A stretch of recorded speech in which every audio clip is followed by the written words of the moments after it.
Le taux réel d'électrification rurale amuñu ko. Que ce soit tous les projets concernés, personne ne sait approximativement ñaata localité lañ def. Donc il faut aller à la source.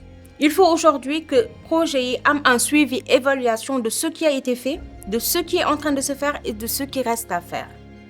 Soo xamulee lu ñu def ba pare ak lu ñu nekk di def, c'est pas forcément que tu aies benn idée de ce qui te reste à faire.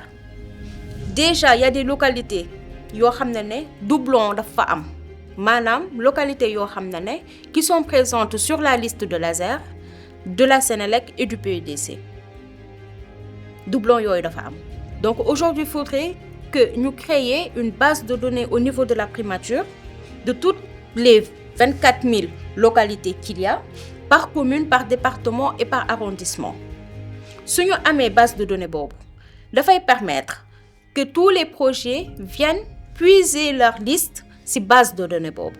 Donc de base xam nga ne lii électrifié nañ ko wala électrifié wuñ ko te aussi am na ay localités yu ñu électrifié ba pare te mu am de nouvelles habitations, ce qu'on appelle des hameaux. Yooyu ci ban liste la ñu bokk? Est-ce que ça a été pris en compte et par qui? Faudrait aussi un suivi évaluation des attachements globaux de base. Xam na ne projet bi tant de milliards la ñu coûté. Premier acompte bi lii la ñu def, c'est-à-dire d'abord premier décaissement c'est l'avance de démarrage lii la ñu génne. Avance de démarrage bi ça a permis d'électrifier lii ak lii localité. Su ñuy defaat un deuxième décaissement dafay permettre ñu xam ne que état travaux bi fii la toll. Donc s'il n'y a pas ce suivi évaluation là, c'est aujourd'hui difficile de savoir le taux réel d'électrification. Donc aujourd'hui, j'en suis sûre que amuñu taux réel boobu noonu amuñu ko. Faudrait que l'ASER, le PUDC et le MCA puissent avoir une communication commune. Ne pas se focaliser simplement sur les réalisations que fait l'un, Madame Sénélec di communiquer simplement sur les réalisations de la Sénélec, mais il faudrait qu'elles aient une vue d'ensemble sur tout ce qui se passe dans les autres projets. Et ça, c'est la communication interprojet qui permet de renforcer ça. Le président Bassirou Diomaye Faye mu ngi wax sur l'employabilité des jeunes et accès à l'électrification rurale dafay permettre à ces jeunes d'être indépendants, de travailler et d'apporter leur pièce à l'édifice. Parce qu'on dit, la force de travail plus les moyens de production font les forces productives. Donc, na leen jàppale, jox leen ay moyens aujourd'hui, surtout dans ce domaine-ci, jàppale leen, accompagner leen de telle sorte que dafay résoudre le problème du taux de chômage.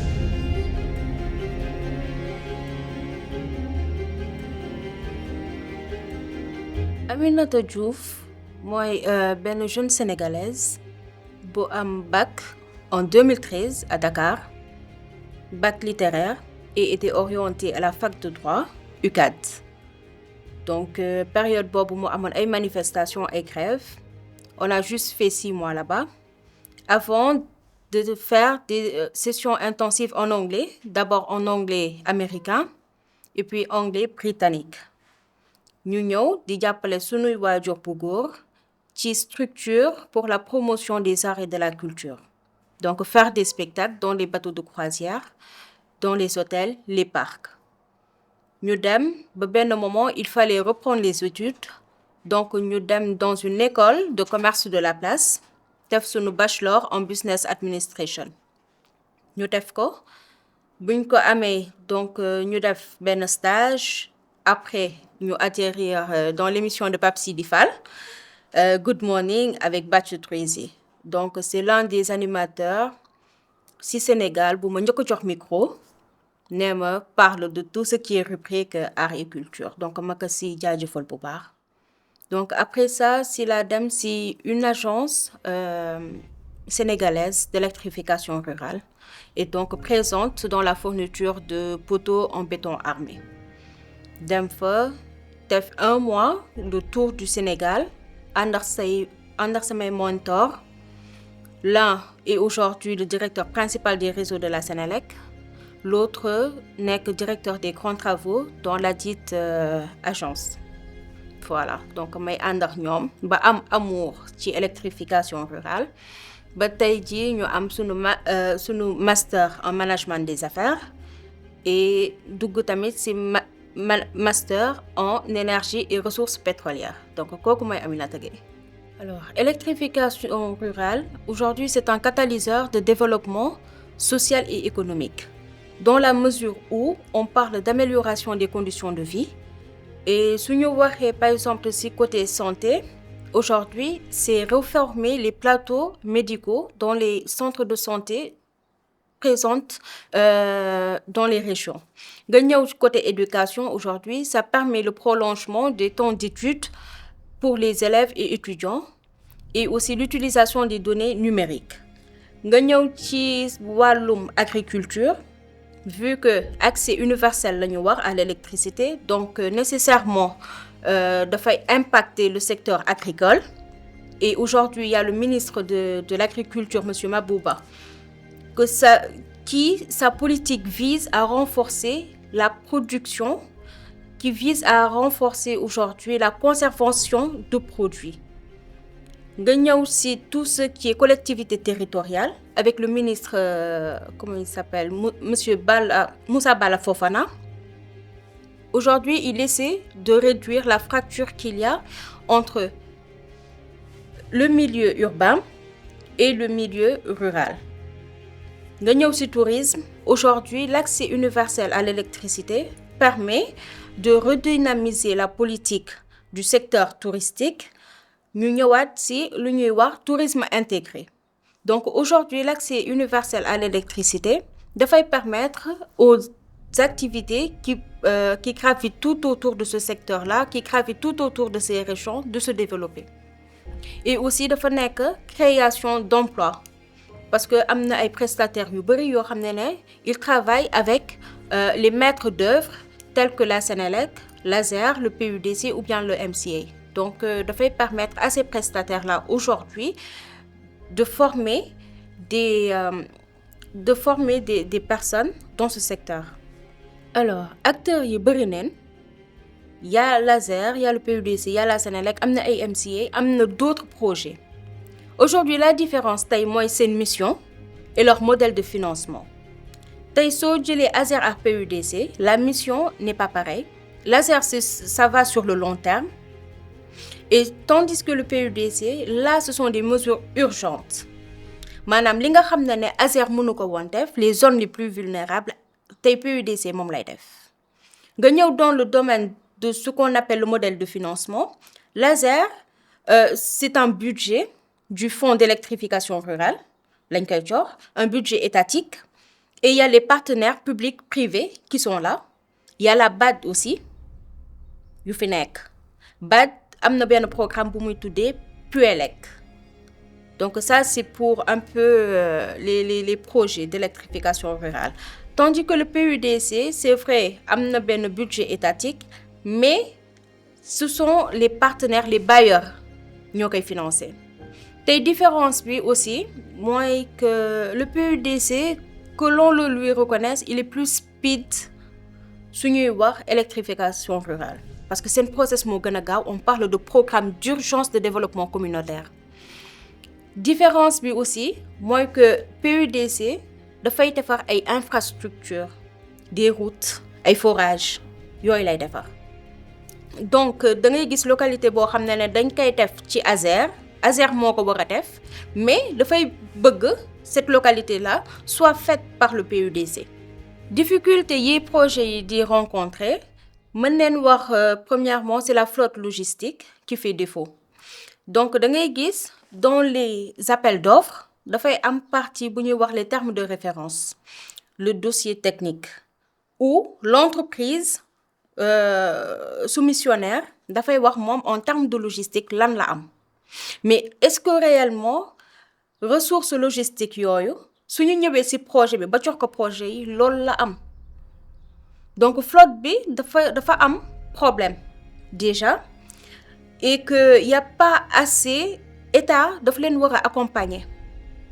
En les accompagnant, ça veut dire de trouver des partenaires aujourd'hui, comme la Corée, la Chine, ñu dem importer ay véhicules indi ko.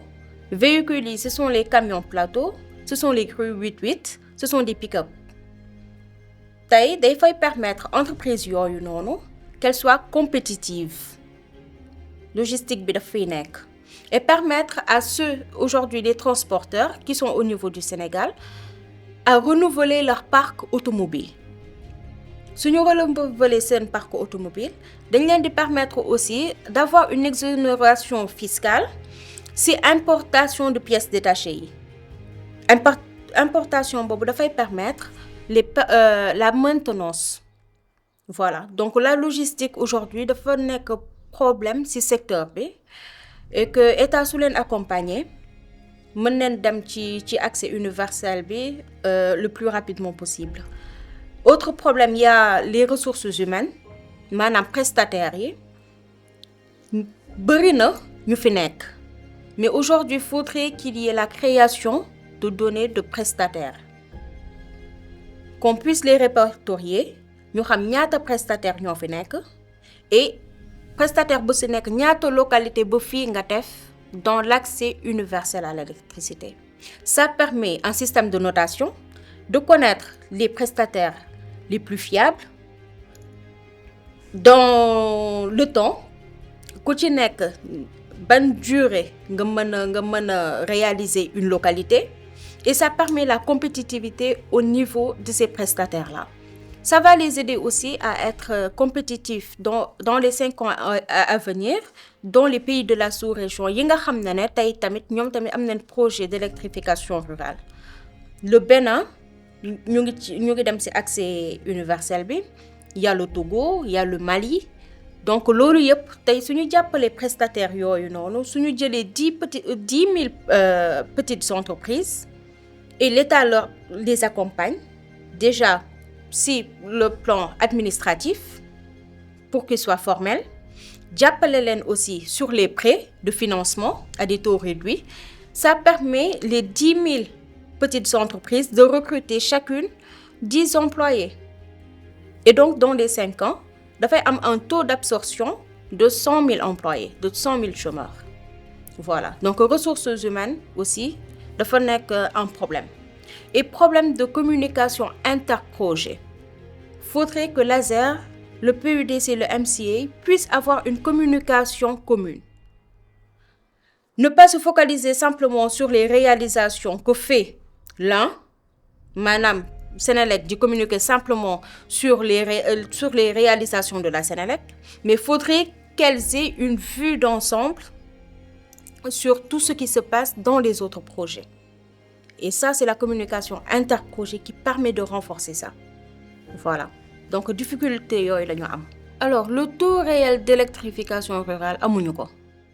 Que ce soit tous les projets concernés, personne ne sait approximativement ñaata localité lañ def. Du fait que de la fiabilité des données. Donc, il faut aller à la source. Il faut aujourd'hui que projet yi am un suivi, évaluation de ce qui a été fait, de ce qui est en train de se faire et de ce qui reste à faire. Soo xamulee lu ñu def ba pare ak lu ñu nekk di def, c'est pas forcément que tu aies benn idée de ce qui te reste à faire. Déjà, il y a des localités yoo xam ne doublon dafa am. Maanaam localités yoo xam ne qui sont présentes sur la liste de l'ASER, de la Sénélec et du PUDC. Doublon yooyu dafa am. Donc aujourd'hui, il faudrait que nous créions une base de données au niveau de la primature de toutes les 24 000 localités qu'il y a, par commune, par département et par arrondissement. Si nous avons une base de données, ça va permettre que tous les projets viennent puiser leur liste sur base de données. Donc de base, vous savez que li électrifié ou électrifié. Et aussi, il y a des localités qui sont électrifiées et de nouvelles habitations, ce qu'on appelle des hameaux. Yoyo, c'est ban liste lañu bok. Est-ce que ça a été pris en compte et par qui? Faudrait aussi un suivi évaluation des attachements globaux de base. xam na ne projet bi tant de milliards la ñu coûté. Premier acompte bi lii lañ ñu def, c'est-à-dire d'abord premier décaissement c'est l'avance de démarrage lii la ñu génnee. Avance de démarrage bi ça a permis d'électrifier lii ak lii localité. su ñuy defaat un deuxième décaissement dafay permettre ñu xam ne que état travaux bi fii la toll. Donc s'il n'y a pas ce suivi évaluation là, c'est aujourd'hui difficile de savoir le taux réel d'électrification. Donc aujourd'hui j'en suis sûre que amuñu taux réel boobu noonu amuñu ko. Alors sur l'abandon des projets avant terme bëri na ay projets yoo xam ne du àgg. Comme je l'ai dit, aujourd'hui suivi évaluation bu ñu waroon am moo fa amul. Il faudrait que ñu xam ce qui a été fait et ce qui est en train de se faire. Suivi boobu su amul tey mënuñu wax réellement les chiffres en fait. Voilà, donc il faudrait que milieu électrification rurale bi que tous les projets d'abord s'assoient ñu mën a xam fan la ñu jëm. Employabilité jeunes yi dans l'ère du jub jubal jubanti c'est de déjà fan yi ñu ngi wax licenciement des jeunes pour motif économique. Donc il faudrait d'abord que état bi parce que loolu moom je les interpelle directement. Fan yi ñu ngi auditer les fonds Covid. Il faudrait aussi que ñu dugg dans le secteur de l'énergie. Ñu auditer ces entreprises privées là. Parce que pour donner comme motif économique un licenciement, il faudrait que l'entreprise privée soit en mesure de démontrer par elle-même situation économique. Donc, ces entreprises privées là qui ont eu à gagner des milliards de marché du milliard, à quel moment leur situation économique a basculé ba ñu licencier ñooñu. Et que ceux qu'on a licenciés, tey si c'est justifié, d'accord, mais si c'est pas justifié et que ñu wax motif économique, est-ce que l'État du jàppale jeunes yooyu ñu entraîner ces entreprises devant le conseil prud'homme? Parce qu'il faut que ñu lijjanti licenciement yooyu ba pare avant de penser à employer d'autres. Faudrait pas qu'il y ait ces mêmes problèmes-là. Et aussi, ñu ngi wax licenciement, que ces employés qui ont été licenciés regardent leur contrat de base. Xool su dee CDI la, CDD, est-ce que l'IPRES et la caisse de sécurité sociale a été versé? C'est important. Parce que ñun ay xale neen, ay ndaw neen. Donc da ngay nekk tu fais partie de cette population active soo jëlee retraite ñu lay dagg nga jël retraite say doom màggaguñu pour prendre cette relève là. Donc tu comptes sur ta retraite nga dem nag ba IPRES wala dem caisse de sécurité ñu la li nga woon versé ça n'a pas été reversé à l'État. C'est dommage. Donc nañu gëstu ci loolu ba pare. Nañu xool aujourd'hui j'interpelle vu que bureau ba ca Ndar amoon na sunu temps wu maam léegi bureau ba ca PGF mooy pôle judiciaire financier am na nañu lijjanti loolu ñu xool est-ce que c'est justifié. Alors le projet de loi concernant l'information dafa nekk une suite logique, c'est création de la chaîne parlementaire. Aujourd'hui, il faudrait une communication institutionnelle forte. Il faudrait que toutes les couches sociales soient au même niveau d'information. Ñu xam ne suñu voter un budget, fii lañ ko dugal, il y va de la transparence aussi. Que chacun puisse comprendre que état bi lii la déployer comme ressources, fii lañ ko dugal. Faudrait cette communication là. Faudrait cette information là. Faudrait qu'aujourd'hui la Sénélec que cette population puisse savoir que Sénélec mu ngi dérouler ay programmes, à savoir BEST, PADAES, yoo xam ne pourtant ça impacte plus de 2500 localités. Tey personne ne sait. Kenn gisu ko. Jean-Michel mu ngi def ay mise en service. Qui est au courant de ça? su dee dañ ko def rek ci seen page. Il faudrait que cette population-là sache que le directeur de l'ASER est en train de faire des cérémonies de mise en service. Il y a M. Gadé Kounta du PUDC. Il est en train de faire un suivi et évaluation de tous les projets. Je le félicite d'ailleurs, parce que c'est ça à faire. Il faut regarder, pour ce liggéey, il faut qu'on ait une idée de ce qui a été fait et de ce qui est en train de se faire. Nga xam foy tek sa tank pour li nga wara def. Mais cette information-là, faudrait que ñun population ñu am ko. Localité yi Jean-Michel Détal, il faut que ñun tamit ñu xam ko, ñu gis ko et qu'on puisse comprendre qu'on ait cette même niveau d'information-là. Donc suite logique là, par rapport à la chaîne parlementaire et par rapport au projet de loi d'information. Donc c'est à saluer. Les localités qui ont été réalisées avec le PUDC, donc c'est plus de 700 localités en plus des 4 dorsales.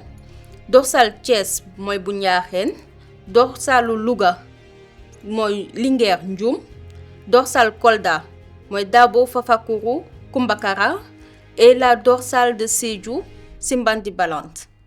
Donc localité yoyu lañu am lañu defoon ak le PUDC en plus des 700 localités dans le P2000.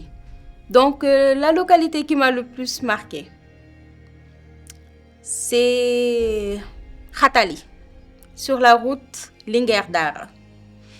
Donc c'était une localité que je ne connaissais pas et qu'il fallait électrifier parce que c'était urgent en 2-3 jours. Donc j'ai appris beaucoup de choses, j'ai vécu beaucoup de choses. Donc à ce moment-là, j'ai été proche de ces populations. Jàppale leen ci dem uti ndox parce que dafa tombé ak période boo xam ne le forage ne marchait pas. Et il fallait chercher de l'eau sur la route de Dara. Donc ça a été la localité qui m'a le plus marqué. La moins marqué, moi, Tomboronkoto, en 2021. Donc dafa nekk déjà une zone difficile d'accès que je connaissais pas d'habitude. Dem fa mu gudd et j'avais pas où dormir, c'était difficile. Les conditions étaient difficiles. Parce que Kédougou, déjà difficile d'accès, mais en plus quand tu vas en cérémonie avec le gouvernement, c'est pas forcément évident.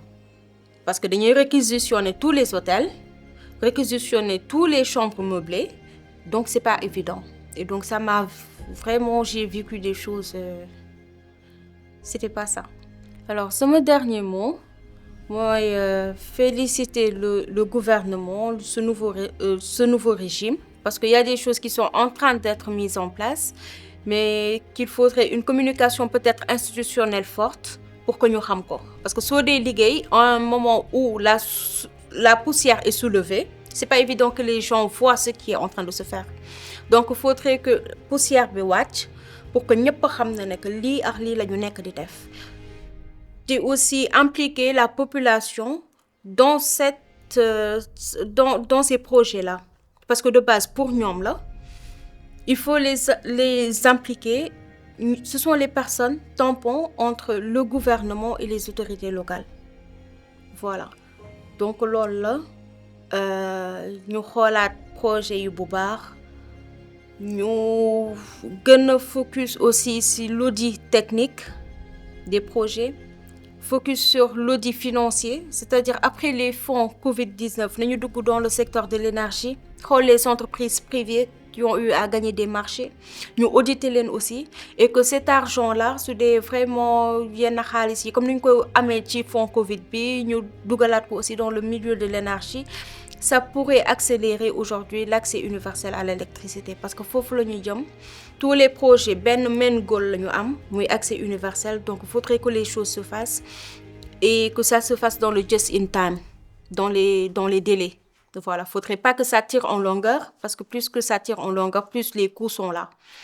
Alors, électrification rurale, le am solo, ce qui permet aujourd'hui, c'est un levier de développement économique et social. Donc ça va permettre tay jeunes yi nga xamné dañuy ñëw Dakar du out liggéey peut-être de se concentrer sur cette localité avec l'ADER, avec l'appui des institutions financières ñu mëna développer ñom sen dëkk. Tay le président Bassirou Diomaye Faye mu ngi wax sur l'employabilité des jeunes et accès à l'électricité rurale, l'électrification rurale, dafay permettre à ces jeunes d'être indépendants, de travailler et d'apporter leur pièce à l'édifice. Parce qu'on dit, la force de travail plus les moyens de production font les forces productives. Donc, na leen jàppale, jox leen ay moyens aujourd'hui, surtout dans ce domaine-ci, jàppale leen, accompagner leen de telle sorte que dafay résoudre le problème du taux de chômage. Donc, loolu la di leen di remercier bu baax a baax.